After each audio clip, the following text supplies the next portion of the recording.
Hey everyone, welcome back for another deep dive. This time we're tackling the Sicilian language. Yeah. And let me tell you, getting this deep dive prepped had me totally fascinated. It's a captivating language, that's for sure. It really is. We've got linguistic analyses to dig into, a bunch of historical texts, even some examples of Sicilian literature, and like just everyday phrases, which is so cool. You know, it's often thought of as just a dialect of Italian, Right. But the more you learn about Sicilian, the more you realize it's so much more than that. It's really got its own vibrant history, its own character. It's a language as captivating as the island itself. I love that. I totally agree. And it's got some seriously deep roots. Like, I was looking through the sources, and when I saw pre-Latin influences, I was like, whoa, hold on, tell me more. These linguistic fossils have got to be amazing. Oh, they're incredible. Imagine words that were spoken in Sicily even before the Roman Empire, right? Before Latin was even a thing there. Whoa. We're talking way back. Yeah. Like the word alastra, for instance. It means spiny broom, which is this thorny plant you find all over the Mediterranean. And the word itself, it comes from way before even Indo-European languages. Wow. Like a direct link to that ancient past. It's like you're holding a piece of history in your mouth when you say these words. Exactly. And these little linguistic remnants that can tell us so much about who those early inhabitants were, how they lived their lives, their connection to the land. Another one is duda. Okay. That's the Sicilian word for mulberry. Duda. Yeah. And this one's got like Indo-European roots. Ah. So we're talking connections to languages as diverse as, Romanian, even like Welsh. Wow. It's incredible how one word can like branch out across continents, across millennia. Talk about a family reunion, right? Yeah. But speaking of family, we've got to talk about the Greeks. Because honestly, just reading these phrases, Sicilian has this undeniable like Greek flavor to it. You know what I mean? It does. It's definitely there. In fact, Sicilian probably has the strongest Greek influence of all the Romance languages. It's woven into the very fabric of like how it sounds, how it feels to speak it. Right. Even just reading it, like when I saw the word caruso for boy, I mean, there's Yeah. a lot of ragazzo in Italian, Yeah. But it has this like distinctly Mediterranean twist to it. What other examples are there? Oh, there are tons. Sirasa for cherry. Serrazzo, okay. Yeah. Or pistiari, which means to eat.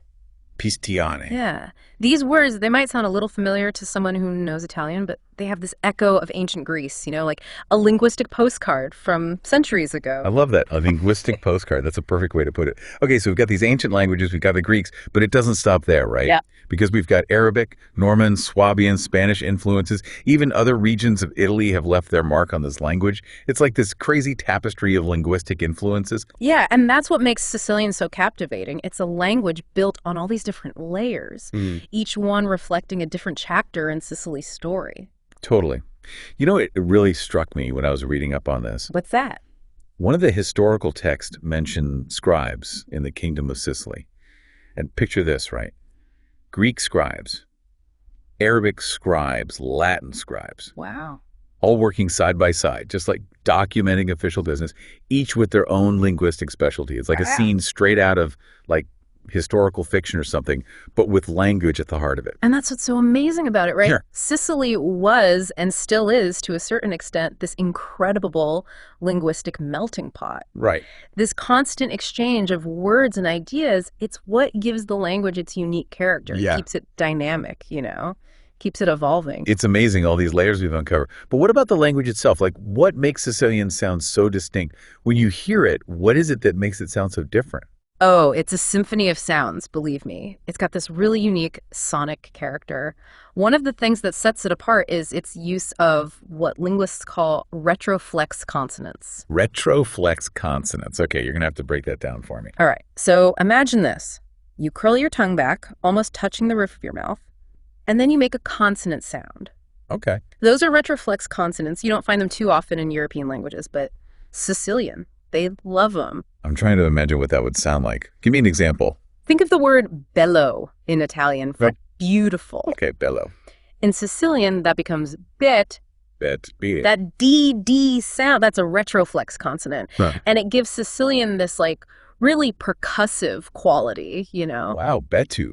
It really does roll off the tongue differently. It's like the language itself has rhythm. That's a great way to put it. It Right. totally does. And that's just one example. Sicilian also has this unique way of pronouncing di-r and tr clusters. It almost sounds like sure in English. Oh, interesting. Right. And then you've got your S and Z sounds. They're often voiced in Sicilian, which adds another layer of depth to the spoken language. It's amazing how much richness there is in those like really subtle variations. Yeah. No wonder people find it so captivating.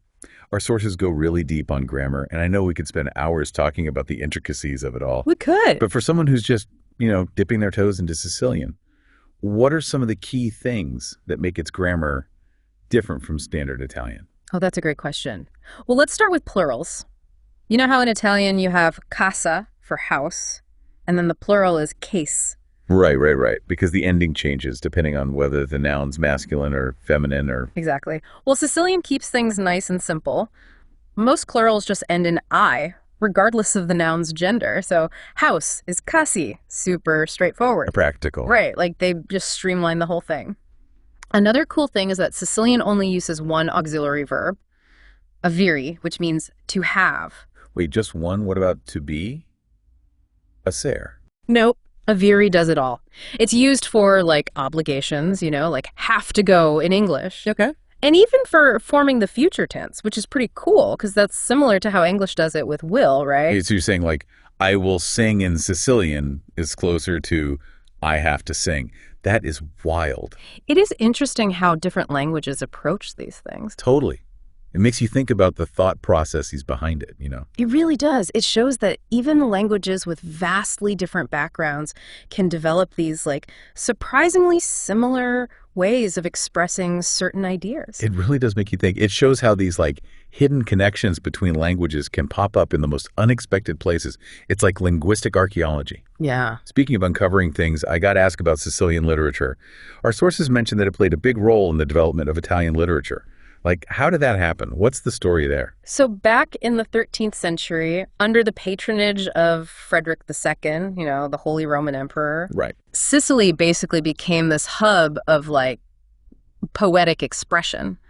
And they formed what we now call the Sicilian School of Poetry. Okay. And this is actually considered the first school of vernacular Italian literature. Wow. So they were writing in Sicilian, not Tuscan Italian. Exactly. They were writing in their own language. Wow. And get this, their poems weren't just these like, lighthearted verses. They were exploring themes of love, loss, power, politics in a way that hadn't really been done before in the vernacular. So they were pushing boundaries, linguistically, artistically. That's awesome. Did their work have like a lasting impact though? Absolutely. Even though Tuscan Italian eventually became the standard, the influence of the Sicilian school is definitely there in the works of like Dante, Petrarch. These later Italian literary giants. They paved the way, They really did. They left their mark. And speaking of leaving their mark, I've noticed that some Sicilian words have a way of sneaking into the Italian language. You can't really escape them. Like Argentino, for example. Well, yeah, but who can resist those? I was thinking of a different kind of Sicilian import, though. One with a little more. Mincia. You're talking about Mincia. You know it. I mean, it's everywhere. Maybe not in polite company, but you hear it all the time. Right. Which just goes to show you the influence Sicilian still has, even in those, like, more colorful expressions. It really does.